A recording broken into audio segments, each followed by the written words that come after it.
Welcome to the second web talk of the Canadian Anti-Semitism Education Foundation in 2021. I'm Andrea Spindle and the moderator for today.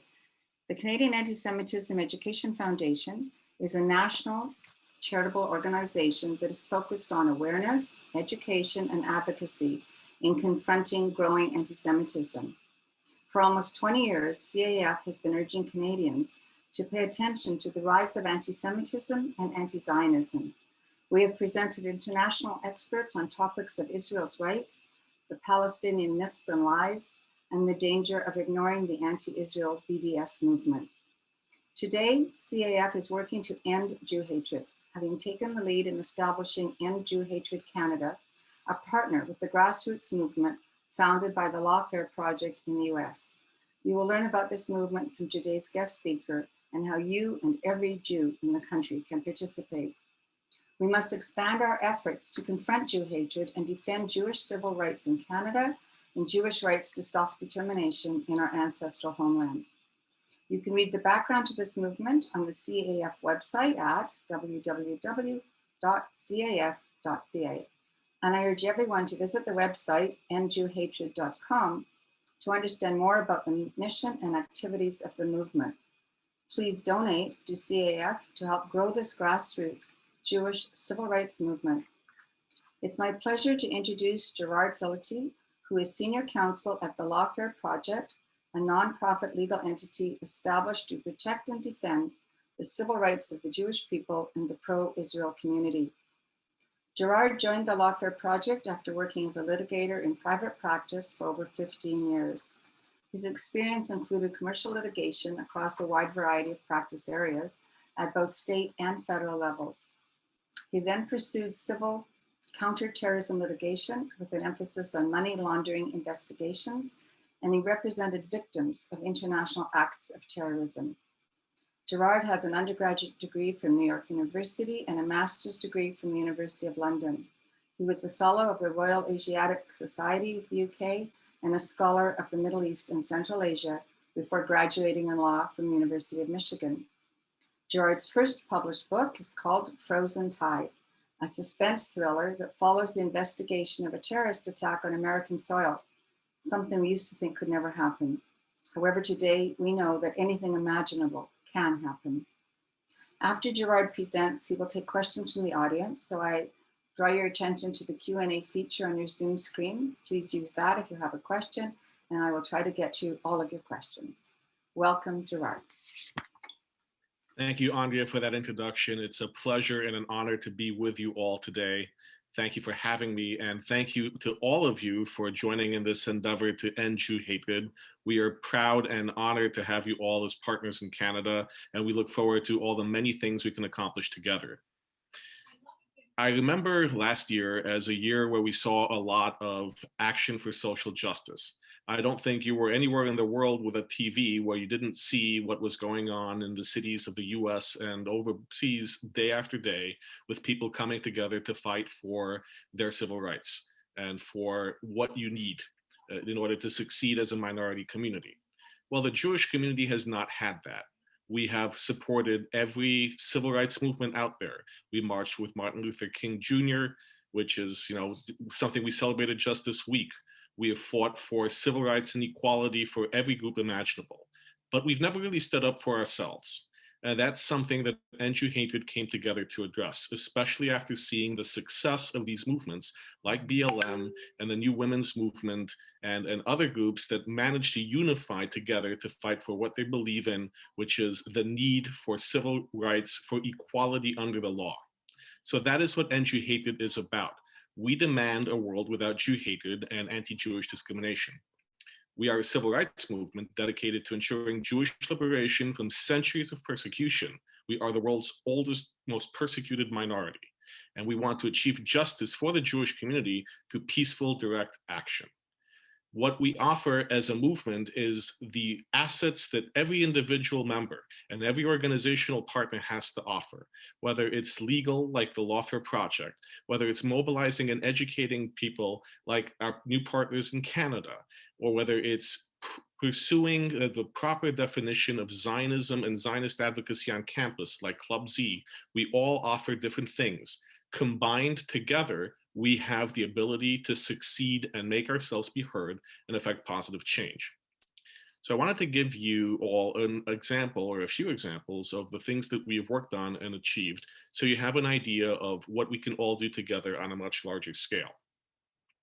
Last year in the US, we saw something very horrible on the campus of the University of Southern California. A few Zionist and Jewish student leaders were persecuted and hounded from their positions in government and student government by accusations and by denigration by people who could not stand the fact that they were pro-Zionist and that they identified themselves as Zionists and they loved their Jewish identity. They were pushed out of student government and basically hounded to the point that they were afraid to step foot on campus. This is the sort of thing that cannot go unaddressed. There need to be consequences for Jew hatred, just as there are consequences for any other type of racial or sexist or persecution of any minority group in the world. So Angie Hatred came together. We mobilized in Los Angeles. We identified Rick Caruso, who is the chair of the board of trustees at USC, as a person who could help bring about meaningful change on campus. We contacted him with demands that he address this issue, that, for example, USC adopt the IRA definition of anti-Semitism as a guiding principle, that there be consequences for the students who broke the school's code and persecuted these Jewish students, and that there be meaningful education on anti-Semitism as distinct from any other racial or preliminary assessment of other ethnic groups, that anti-Semitism be addressed specifically and individually, and that every student and faculty member and staff at the school have training in what anti-Semitism is and how to prevent it, and the consequences, the legal consequences for violating the civil rights of Jewish community members. So what we did was we came together at the Grove. The Grove, for those of you who don't know, is a shopping center in Los Angeles, very luxurious and preeminent outdoor market that is owned by Rick Caruso. Hundreds of people came together with banners uniting us under the End Jew Hatred logo. We spoke, we marched, we protested, and we were heard. This is something that reverberated in the media and we received such positive effect from the Jewish community from what we did. And due to that, we were able to start the dialogue with the USC, with the Shoah Foundation, with Rick Caruso, and we are working to try to get changes done at USC. Now, that was the first action that we undertook. And since then, we have learned to refine how we do things and what we want to do. Not long after USC, we saw that Leila Khalid, who we all know is a notorious PFLP terrorist, and PFLP being a designated foreign terrorist organization. So this is, as we would call it, the big leagues. She was invited by the San Francisco State University by a program there that is known to be very anti-Semitic, known to espouse Jew hatred. She was invited to speak to students, essentially to indoctrinate them via Zoom. And we found this to be unacceptable and, quite frankly, illegal. So the Lawful Project wrote a letter to Zoom, to SFSU, to the government agencies, notifying them that this is something that was problematic and probably illegal under federal law. At the same time, and this is the crucial part, End Jew Hatred staged a protest outside of Zoom headquarters in San Jose, California. Zoom was very much aware that the protest was going on. I remember flying in to the protest, and as I was getting off the phone, I was on the phone, off the plane, excuse me, I was on the phone with counsel for Zoom, who asked whether the protest was going ahead as scheduled or whether it could be canceled. That's when we found out that Zoom was blocking access to the webinar and would not allow Leila Khalid to use its platform to spread terror. So the crucial thing here is that this was a collaborative effort. On the one hand, we were able to pursue legal remedies, but also more importantly, perhaps, we were able to mobilize people to go on the street and be heard. And this was a concern to Zoom because, among other things, they want to be seen as doing the right thing. But also when you have people standing on the street shouting that you are discriminating against them and you are harassing them, you will be heard. So this was essentially a 1-2 punch where we offered the legal situation and presented a situation that was unacceptable and potentially dangerous from penalty perspective, but also people came together. People came together and united to send the message that this was unacceptable. So between legal pressure and social pressure, Zoom did the right thing and canceled this webinar. And this was followed in short order by Facetube and Google YouTube taking it down and not allowing Khalid to speak. So more than anything, this shows how effective we can be when we come together and mobilize and put the different strengths of partner organizations to work to get things done. We achieved similar results with Twitter, which a lot of us saw in this past week. Holocaust denial is something that is atrocious and heads so many messages that have been offensive and hurtful to the Jewish community. This has been an issue that was circulating in the news for years because, as we all know, Twitter and a lot of the internet companies were basically not even looking at hateful conduct when it came to conduct directed at the Jewish community. If you directed race-filled invective towards the Black community or the Hispanic community, you were blocked, the tweets were deleted, you were deplatformed. But for whatever reason, Twitter, Facebook, all these social media platforms didn't seem to have much problem with Jew hatred.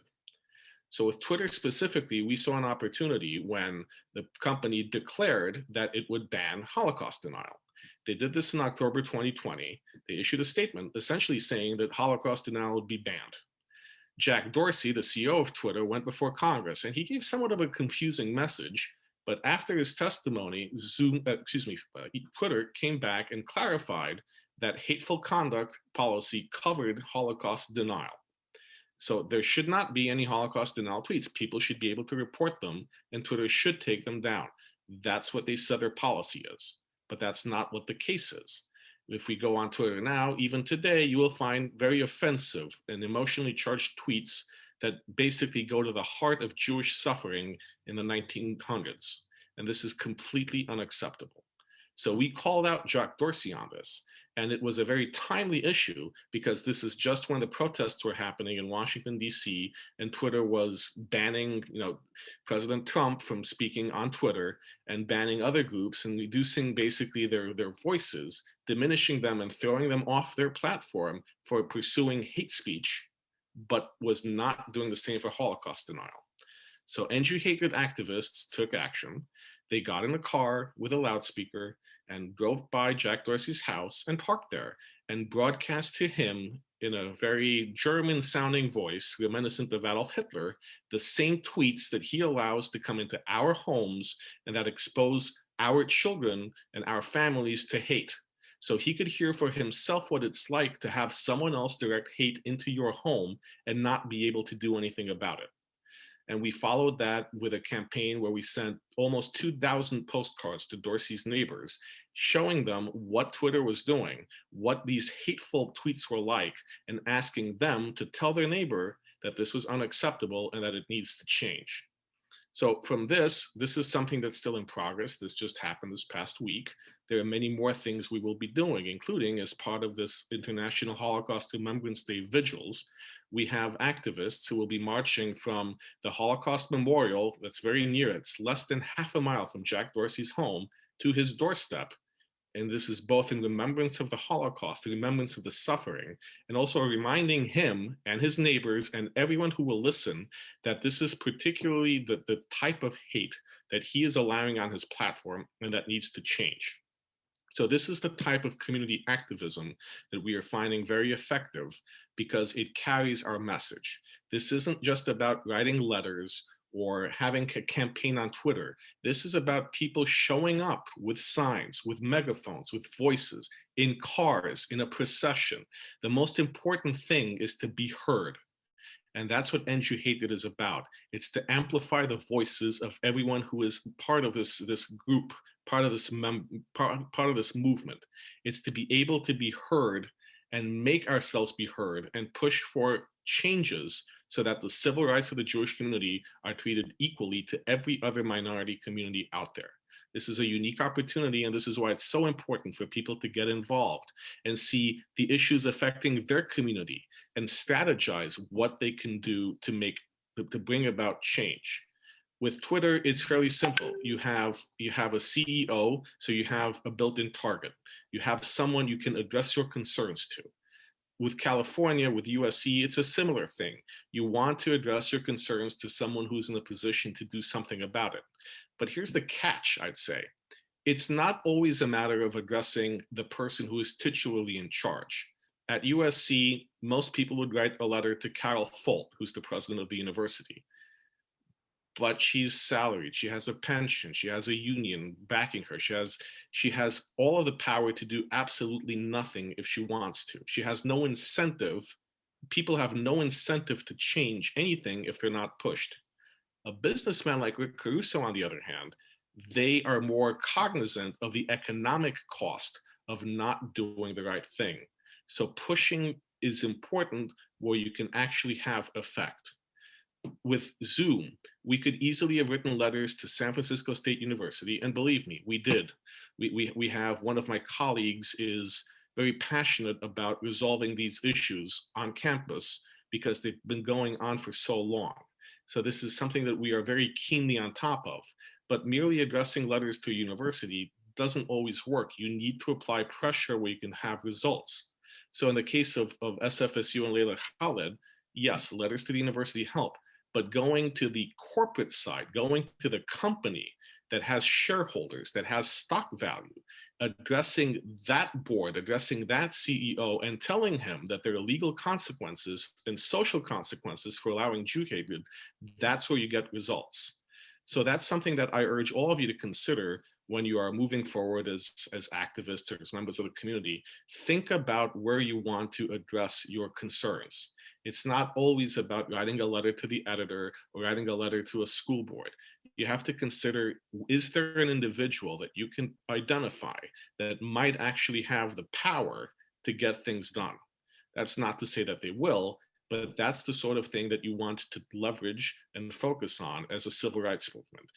That's a lot of what the Black community did with BLM. They targeted politicians who were amenable to change, but they also targeted individual store owners, community leaders, community members, churches, anywhere that they could be heard and have their message conveyed to others in a way that would affect change. That's what they did.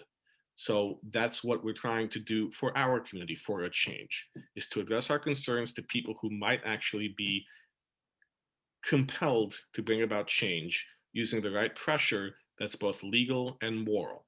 And that's one of the things that we have done to great effect so far, and we hope to continue doing now that a lot more people are getting on board and are there to help us. Thank you. Thank you. We have a number of questions that have come into me and some that are posted here. So first question. We know the impact of Black Lives Matter. It was less noisy and riotous here in Canada, but we certainly had Black Lives Matter rallies. Some of the undercurrent of the movement itself has been anti-Semitic. Do you foresee or have you experienced any opposition from BLM towards end Jew hatred? We are not competing with BLM. We are in the business of fighting for Jewish civil rights. And quite frankly, BLM has been more concerned with their own agenda than with attacking other civil rights movements. So the short answer is no, we have not gotten any pushback or feedback or any interaction, positive or negative, from BLM. Okay. Have any politicians come on board? We know that when BLM was happening, everybody took a knee and a lot of politicians spoke up, went to rallies, were very supportive. Are you seeing political support for EJH too? I will say that I'm encouraged by the signs that we're seeing. You have to remember that when BLM came out, they've been around for 7 years now. And it was not in the first year that all these politicians, except for the more radical among them, came on board. It took time for the movement to fester and enter the popular consciousness to the point that politicians came on board. For now, I know that Angie Hatred has received support from the Conference of Presidents, from a lot of leading figures in the Jewish community, and we are hopeful and we are working on dialogue with politicians all the time. And we plan, as they become more aware of who we are, to introduce ourselves, to pursue our agenda with them and through them. So I'm very hopeful that we will have politicians come on board and support our movement. And this is essentially why it is so important to have this movement, because without it, politicians aren't motivated to do anything. They speak about Israel, but they don't speak about the Jewish community. So that's what we want to change. Do you have non-Jewish partners? We absolutely do. We have some very strong non-Jewish partners, and I think it's very important to praise everyone who comes on board. We're open, the same way we have marched for so many other communities. We welcome people to come and march and support us. And I think it's essential that it's not, we are not a voice in a vacuum. We cannot be heard or understood in isolation. We are part of a larger community. We affect the community just as the community affects us. So yes, we have non-Jewish partners, and we're very happy to have them and very proud of them standing up and helping us in every way. Can you speak to where pro-Israel Zionism fits into the EJH mission vision? Sure. First, I wanted to comment that Zionism has often been, especially of late, politicized. It's been affiliated with a desire to support Israel or to be pro-Israel or to have a certain political leaning. Angie Hatred is not political. We don't frankly care who the Prime Minister of Israel is, and people are free to disagree about internal politics, policy, whatever that is. But we believe that Zionism is an inherent and an integral part of Jewish identity. And we have so many people who've spoken so eloquently about this topic. I certainly couldn't do it justice. And I think that there are people you should have to speak about it. But I will say that, we have commandments that involve the land of Israel. We have commandments that can only be performed in Israel. And Zionism speaks to that. Zionism speaks to our connection to Israel and to civil rights for the entire Jewish community. So I think it's fair to say that we strongly support Zionism as a core part of Jewish identity, but we avoid that aspect of Zionism that's denigrated into political terms by other groups, by other people, by people who want to do harm to the Jewish community. The Canadian Anti-Semitism Education Foundation has become a partner. Can you talk a little bit about the role of partner organizations? There may be other organizations listening today, so that could be helpful. Partner organizations and individual activists are the way that we can grow as a movement and augment each other's voices and get things done. So far, we have, I think, at last I know, 16 plus partner organizations, much like yours, who each have core strengths and competencies, who can mobilize people to the cause or to what needs to be done, and who also best understand their constituents and their community. So it's a matter of we welcome any group that wants to help to be a part of this, to contact us, to come on board, to join us, to work together, and to start chapters wherever we can. We now have a chapter, your chapter in Toronto. We have chapters in Los Angeles and New York City. We are looking overseas as well. These things are in progress and developing, and each chapter can best speak to the issues and act on the issues that affect their local community. Because who knows your community better than you do? You know what your needs are. You know what the issues are. As much as we want to be on top of everything throughout the world, you are in the best position to tell us, hey, this needs attention. We have a problem here. Someone denigrated, someone desecrated a temple, continually issuing threats to the Jewish community. Someone said this and it's hurtful and harmful. That's why we need chapters. We need chapters to be the eyes and ears of the movement, to identify what the problems are and to act on them. And in terms of the movement itself, we will support you. We pool resources. We are able to get social media content, to put together videos, to get press attention on this. We have strategists who are, this is what they do, is focus on conveying the message and carrying the day and taking the fight to where it needs to be taken. So we welcome partner organizations to come on board so they can share their experience and their knowledge of both what needs to be done and how to go about affecting change. And we encourage people to start chapters so that they can identify and fight for their own individual communities, because what happens in San Diego, what happens in Vancouver, what happens in Montreal, not that my French is any good, but it affects us all. So we need those local connections. We need people to come on board and to put their skills and knowledge to use in fighting this, fighting Jew hatred. Okay, so you probably had this question asked before. How does asking Zoom to deplatform somebody deal with or preserve the concept of free speech? It's not an issue of free speech, and it's not an issue of academic freedom.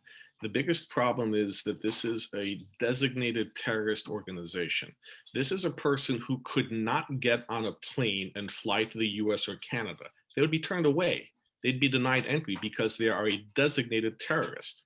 So it's disingenuous to then say, well, if we turn them away, it's fine if they speak to us on Zoom. It's fine if they propagandize and pursue terrorism on the internet. It's not. That's a distinction without a difference. If they are barred from entering a country, if they are a designated terrorist whom it is illegal to provide material support for, it's not about what they say. It's about the person saying it. And as an intellectually honest lawyer, I will say, if it were anyone else but Leila Khalid, who was giving that webinar, we would not have been as effective. That's something that we need to pressure schools to change. That's something we need to pressure the community to change. But we are proud that we were able to cut off one terrorist from speaking and propagandizing. So it's not a free speech issue. We fight for free speech. We want to be heard. We want to hear diverging views. But when someone calls for the deaths of innocent civilians, when someone calls for killing Jews, that's not free speech, that's terrorism. And that's recognized as terrorism by so many governments as to make that particular person not eligible to speak. Do you see Jew hatred having an impact or a direct action on mainstream newspapers that continually carry negative reporting on Israel? I think that we will get to that point. The important thing is that everything needs to start somewhere.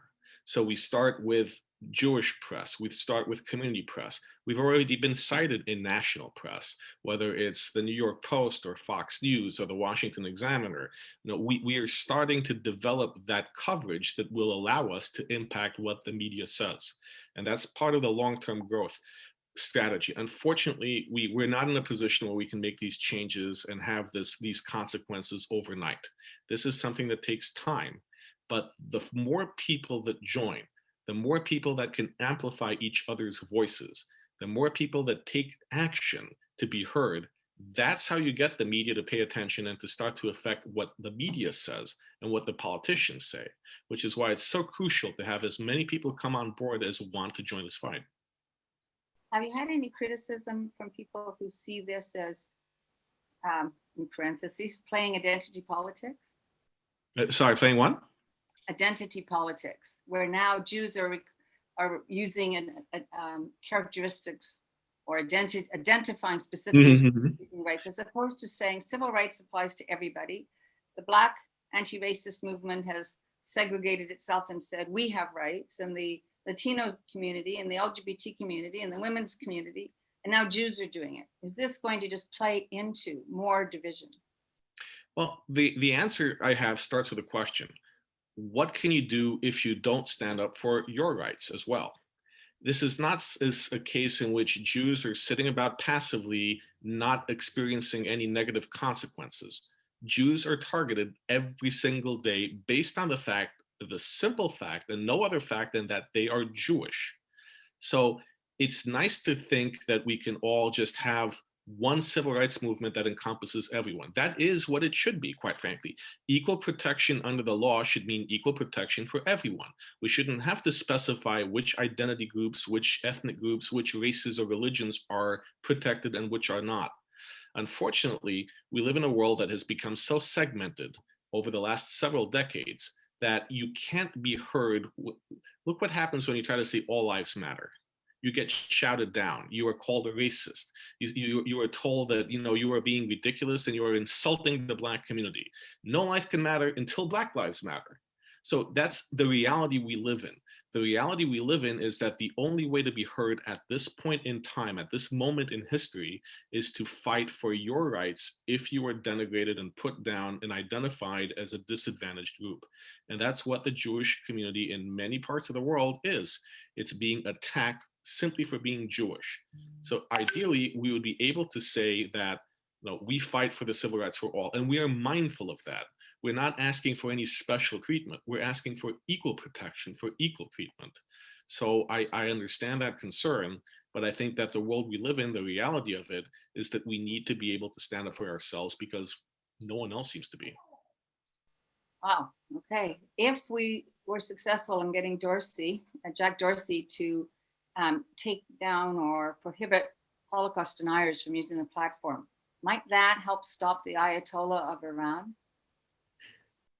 You know, I think that it's ridiculous to say that, you know, like him or hate him, Donald Trump was still president of the United States when Twitter took him off their platform. And I think it's hypocritical to say that if you have a policy that all world leaders have a platform, you ban the president of the United States no matter what you think of his speech, but you allow the Ayatollahs of Iran to propagate Jew hatred when we know what that speech is and the evil effect that it has. So that's absolutely ridiculous. And I think Twitter is in a position now where its policies are being exposed to be not helpful to society at large. So this is definitely a moment where we have an opportunity to push Twitter, because what it's doing is inconsistent with its own policies. It's the ultimate arbiter of what is and is not proper speech, which from an American perspective is problematic with the First Amendment. But from a global perspective, once a company, a corporate entity has a policy, it has to apply that policy equally. So if you're barring Donald Trump for hate speech, if you're barring neo-Nazis for hate speech, you have to bar the Ayatollah Khomeini and you have to buy the, Khomeini, like I'm living in the 1980s again, because these things never end. But you have to bar the Ayatollahs. You have to bar all purveyors of hate speech. If you bar one, you have to bar them all. You can't be selective in enforcing your policy. And this, from a legal perspective, this is what equal protection is about. We want to be treated equally. You can't have one person espouse one type of hatred, but ban other people from, speaking because they're deemed as hateful speech. If you ban one, you have to ban all who hate Jews. Okay, we have someone listening in from Europe, from Switzerland, who wants to know if you're also active in Europe. Will there be on Jew hatred activity? Is there a chapter? Can they get involved? We would absolutely love to have everyone involved, especially in Europe. I think we will be having this coming week for International Holocaust Remembrance Day. We have vigils that include Berlin. We would be happy to have partners come on board and help us with vigils in other cities in Europe or around the world as well. We think it's very important to show unity and solidarity and to do everything we can together. We think Switzerland, we think everywhere in Europe is right. There is so much historic Jew hatred in Europe that has not been addressed, that no one is fighting against, that in a systematic and unified way. We have organizations that do that. The Lawful Project has been involved in lawsuits in Europe to protect the rights of the Jewish community, including fighting that awful ban on shahida that the EU courts are now allowing. But we need to come together as a movement in Europe to amplify voices and highlight what's going on. So we would love to have people join us from Europe and around the world. And I will repeat this at the end as well, and maybe we can email this around, but it's www.endjewhatred.com. Very simple, nice place to go. Click on contact, send us a message. We are very happy to respond to you, or contact me directly, gerard@thelawfulproject.org. And I'm very happy to put you in touch with coordinators to help you get going with what you want and what you need to join the movement. That's great, because I'm hoping several people listening today will follow up. Quick yes or no, is there a chapter in Boston? We have someone interested. Not yet, but we are working on it. Right now, the closest city is New York, but we are working on it and we're happy to talk to you. Okay, so hopefully the individual will reach out to you. Do you think that by deplatforming or identifying some of the Jew haters, they will find another venue, they'll go underground, but they won't go away? We're not ending their hatred, we're just trying to take them out of the public square. So what will they do? Oh, it's nice to say that we will end Jew hatred by X date, or that we can do it in a few years or a few months or a few days. This is part of a process, and the process will take time. But I think one thing that's important to keep in mind is that you have, when you deplatform Jew hatred, when you get people to stop propagandizing, it's no longer heard. It no longer indoctrinates the next generation. Just think about college. When I went to college, we didn't have Students for Justice in Palestine. We didn't have this BS, BDS thing. So we didn't have generations to be inculcated in hate. And the people who are my generation or a few years younger and a few years older, they didn't learn Jew hatred in college. Now we have BDS, we have all these groups who are going after our Jewish students on a daily basis. Imagine what would happen if they suddenly went away. You wouldn't just have less Jew hatred, but you would not be indoctrinating the next generation of Jew hate. If California ethnic studies curriculum didn't exist, you would not be indoctrinating the next generation of kids to be into identity politics that considers Jews to be white oppressors. So it all is a step-by-step approach. And the more we can do now to shut down Jew hate, the better chance we have of eliminating it as much as possible down the line. I'm an idealist, but I don't believe we will ever eradicate it completely, but we can make it to the point where, if you nowadays go up to someone and call them the N-word, you are ostracized, you lose your job, you have consequences, so you don't do it. We live in a better world for that. We want that to be the same situation with awareness for the rights of the Jewish community. We want it to be unacceptable socially or legally to perpetuate Jew hate. And that is something I think is accomplishable. Gerard, can you speak about where the IRA definition of anti-Semitism fits in? Is End Jew Hatred promoting it? Is there a strategy around pushing it forward on campuses or other institutions? I think that's a good question, and that is definitely something that we are very happy to discuss more. It's a topic in and of itself. The short answer is we have been pursuing the implementation of the ARA definition, both at USC, where it's something that we explicitly asked for, more recently at UC Merced, where partner organizations, including the Lawful Project, have been involved. It is something we see as beneficial. I think that having that definition, especially when people understand what the examples are and that they're not meant to protect politics, but they're meant to protect Jewish identity, I think it is a very useful definition to have. And when I went to college, we had mandatory orientation that included sexual harassment seminars, racial sensitivity seminars. IRA and Jewish identity anti-Semitism should be studied in the same obligatory fashion to make for a better and more cohesive college experience and to teach the leaders of tomorrow that hate against Jews is unacceptable. Well, I think anti-racist training is now required, so I applaud you if we could get it, education around ending Jew hatred as well. The one's getting a lot of attention, right? Yeah, very much so. Do you have a chapter in Baltimore? Not yet, but we are happy to hear from you, and we are happy to help provide you with whatever support you need to get one off the ground. Okay, so hopefully that person will follow up with you. Can you talk a little bit about your work, if any, or the recognition you're getting from the legacy organizations, the Jewish, traditional, large, established organizations? As I mentioned before, we had positive feedback from the Conference of Presidents. I think Malcolm Hohenlein came out and there's a sign with him holding the End Jew Hatred sign. I think that legacy organizations are going to buy in at one way or the other over time.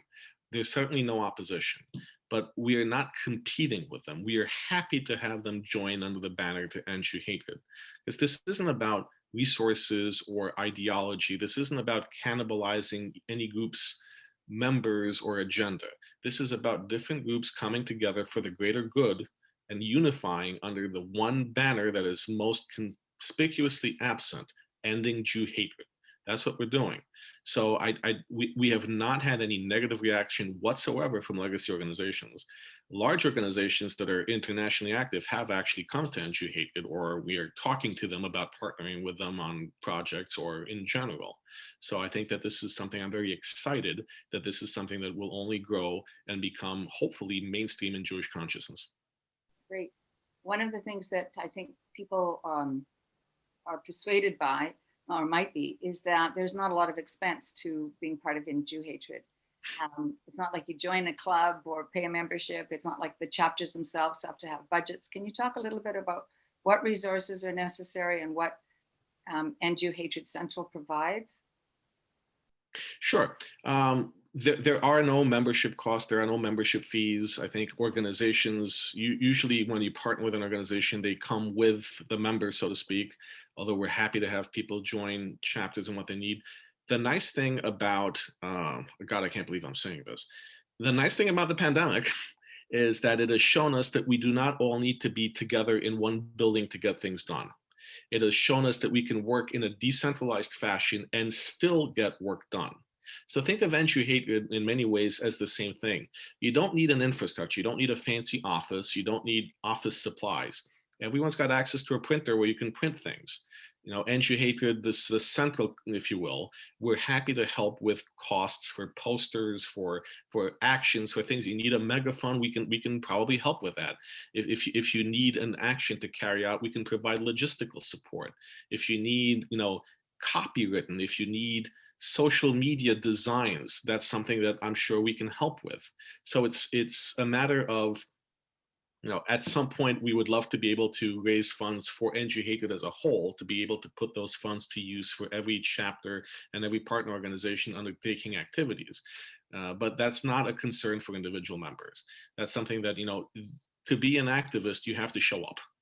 Your body is your greatest asset. Your voice is your greatest asset. The ability to stand in front of the Zoom headquarters with a sign demanding an end to Jew hatred, that is the greatest asset we have. And that's not an expensive asset. That's a personal one, and that's the most important one. I meant to bring the End You Hatred mask to this webinar so I could show people. You actually are providing supplies to the Toronto chapter. We're very happy that End You Hatred Canada will have its first direct action on Holocaust Remembrance Day as a part of a larger movement that you've initiated with, I believe, 6 or 8 or 10 cities already participating. So just to let everybody know, we have the masks that Gerard sent. They arrived today. We will be getting card decals and posters so that people will have signage that says End Jew Hatred and Holocaust Remembrance. So want to make sure people understand that. One of the questions here is whether or not the Israel American Council is involved, and also is Stand With Us part of your partnership group? The Israel America Council is not involved yet. We certainly have the door wide open for them to be involved, as we have the door wide open for Stand With Us. We do have individual members who Stand With Us, and some people who have worked with them for a long time who have happily gotten on board in their personal capacities to work with us. We haven't had the buy-in from the organization itself yet, but you know, how can you be against ending Jew hatred? This is not about personal agendas or organizational agendas. This is about coming together to end Jew hatred. So we welcome everyone who shares this view, and we are sure that with time, everyone will come on board. Okay, do you have a chapter near Chico, California? Chico is where in California?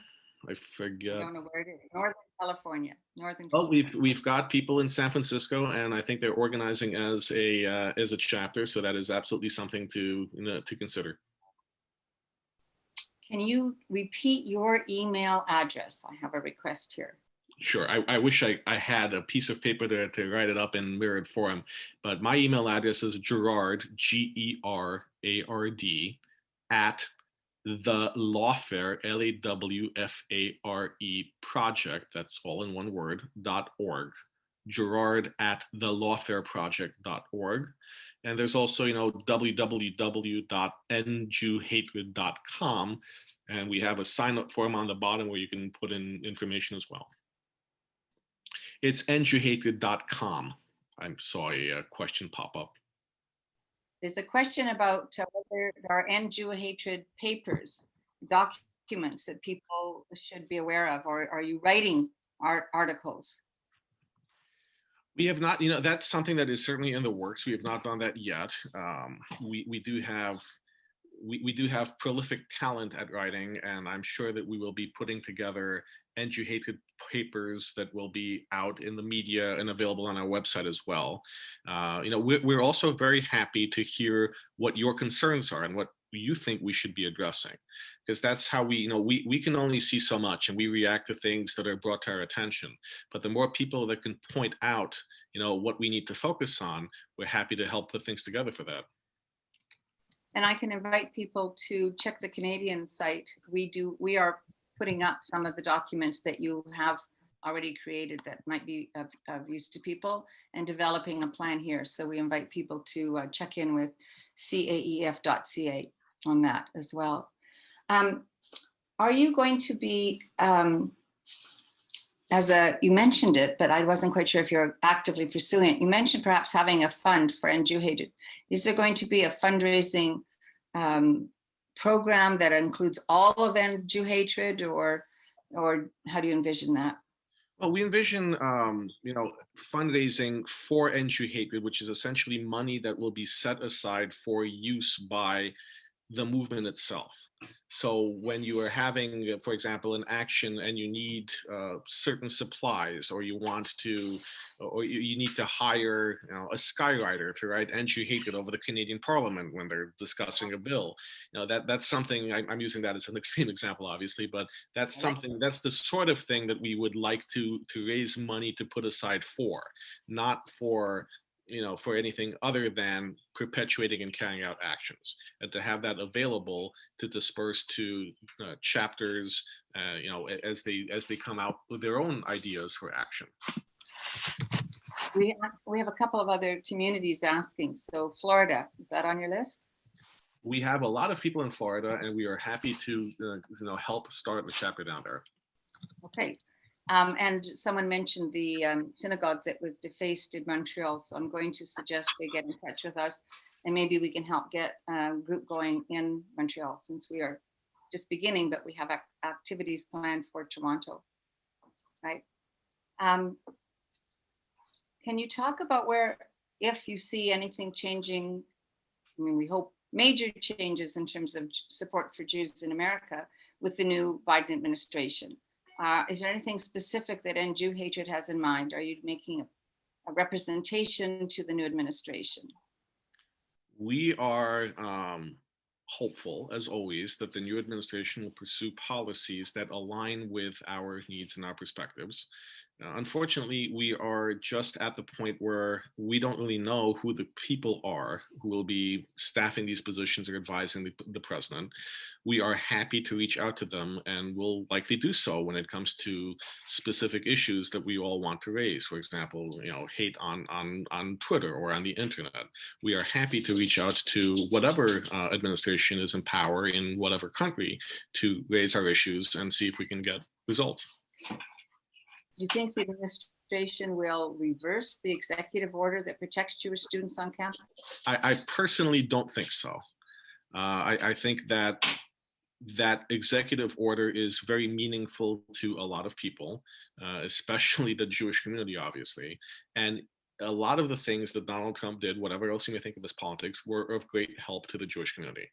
And those things, I think it's hard to undo them or take them away without bringing animosity and hatred back to the fore. So I do think that Joe Biden and his administration will walk a very fine line and not reverse and not turn back the clock on things that benefit communities but don't take away from anyone else. So this is one of those things where there's nothing to be lost by keeping it, and I'm optimistic that it will remain. Okay. I want to give recognition to people that are sending messages from so many different places. So here's another one. Do you have a group in Colorado? We do not have a group in Colorado. We are happy to talk to you about starting a group in Colorado, starting a chapter there. I think that would be very, very useful. Colorado is one of those states where things have changed so much in the last 20 or 30 years. It's gone from, I don't want to call it a sleepy state, but it has definitely gotten a lot more prominence, and with it comes Jew hatred and all the bad things that stem from that. So we are happy to talk to you about setting up a chapter in Colorado. And we have Alberto in Brazil. Maybe he'll start a chapter in Sao Paulo. Do you have contacts there? Well, that would be Alberto, and I encourage him to reach out to me, and we will see, we will talk to him and see what we can do to support his endeavor. That's fantastic. And what about your contact, if any, with Leila Khalid, the special envoy on anti-Semitism? I think that I can't speak for Angie Hatred because as a movement we have not been involved with him, but we certainly know him at the Lawful Project, and we think that he has done brilliant work in highlighting issues and fighting for Jewish rights and Jewish equality. And we are hopeful that he will remain in his position if he chooses to do so. I think it's a very key role. He has done lots of good, and we hope he will continue to be in a position to help the Jewish community for years to come. So we don't yet know if he'll be able to stay in that role, whether he's being asked to stay in his role, right?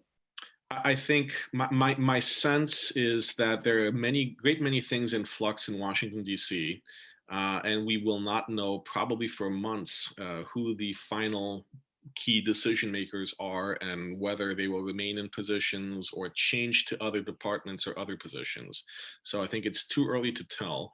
We are cautiously optimistic that there will be no great big change on that front. Okay. Well, and we hope that we also in Canada hope he'll still be there and work with our new special envoy. I don't know if that's the right title for Owen Kotler, who's now been given something of a similar role in Canada. And we will try to make him aware of Angie Hatred as soon as possible also.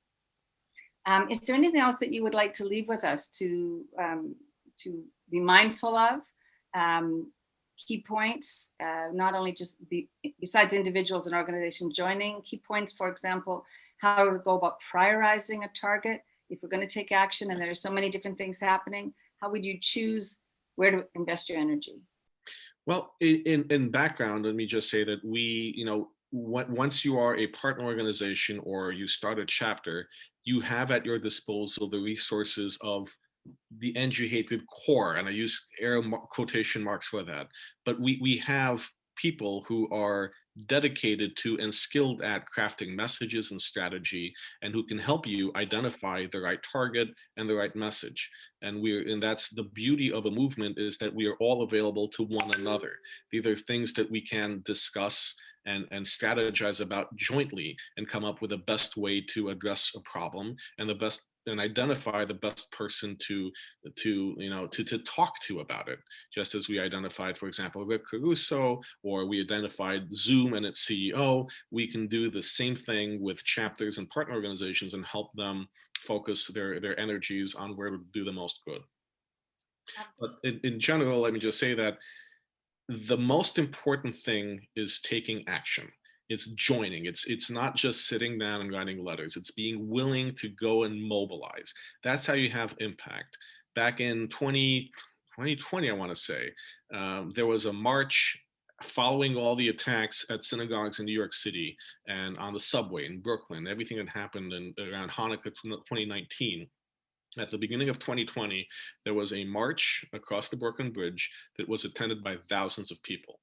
That's what we want to see. We need to see people standing together to be heard and counted. Unfortunately, the world we live in has a lot to do with media and optics. And unless you can get people to stand there with a sign and a megaphone and be heard, you're not going to get the same focus from the media, from politicians, or from any key decision makers. So the most important thing right now is to get people together who are willing to show up and help one another, to help the Jewish community. There's a question here that I think might just help clarify something, and that is, what, if anything, is the difference between what the work you're doing as Angie Hatred and the Lawful Project? Does it offer something different, or is it one and the same?